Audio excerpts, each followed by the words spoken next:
తాజాంశాన్ని చూస్తున్నాం. వికారాబాద్ జిల్లా తాండూరు పెద్దేముల్ మండలం తట్టేపల్లి గ్రామ పరిసరాల్లో రోడ్డు ప్రమాదం జరిగింది. ఈ ఘటనలో దంపతులతో పాటు వారి కుమార్తె దుర్మరణం చెందింది. మరింత సమాచారం మా ప్రతినిధి రమేష్ అడిగి తెలుసుకుందాం. రమేష్, అసలు ప్రమాదం ఎలా జరిగింది? ప్రమాదానికి కారణాలేంటి?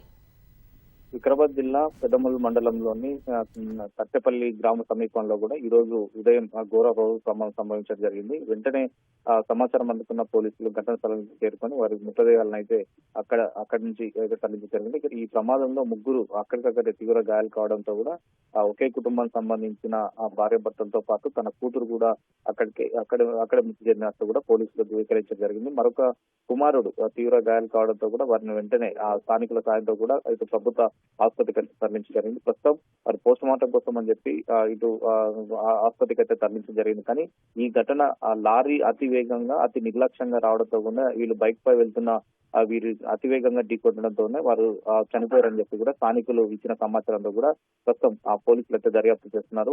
లారీ డ్రైవర్ ఎవరైతే ఉన్నారో అతన్ని అదుపులో తీసుకున్నట్లు కూడా మనకైతే తెలుస్తుంది. ప్రస్తుతం అతన్ని విచారించిన తర్వాత వారికి సంబంధించి కేసు పెడతామని చెప్పి కూడా పోలీసులు అయితే ప్రస్తుతం తెలుస్తున్నారు. కానీ వీరు ఒక శుభకార్యానికి వెళ్లి తిరిగి వస్తున్న సమయంలో అయితే నిన్న ఆదివారం కావడంతో కూడా అందరూ కూడా వారి ఎవరైతే చనిపోయిన పావనిందో వారి తల్లిగారి ఇంటికి వెళ్లి తిరిగి అత్తగారి ఇంటికి వస్తున్న సమయంలోనే ఈ ప్రమాదం సంభవించినట్లయితే స్థానికులు అయితే చెప్తున్నారు. ప్రస్తుతం అక్కడ తల్లిదండ్రులతో పాటు తన సోదరి కూడా చనిపోవడంతో కూడా అక్కడ కార్తీక్ కూడా తీవ్ర కాలగడంతో కూడా అక్కడ ఉన్న స్థానికులు అయితే ఒక విషాద చాలనాలు అయితే అక్కడ అల్లుకున్న పరిస్థితి అయితే ఉంది. ప్రస్తుతం వారి మృతదేహాలందరినీ కూడా గవర్నమెంట్ ఆసుపత్రికి తరలించి పోస్ట్ మార్టం అనంతరం కూడా వారి కుటుంబ సభ్యులకు సమాచారం ప్రస్తుతం అయితే సమాచారం ఇవ్వడం జరిగింది. అనంతరం వారి కుటుంబ సభ్యులకు కూడా మృతదేహాలు కూడా ఇస్తామని చెప్పి కూడా పోలీసులు అయితే వెళ్లిస్తున్న పరిస్థితి అయితే ఉంది.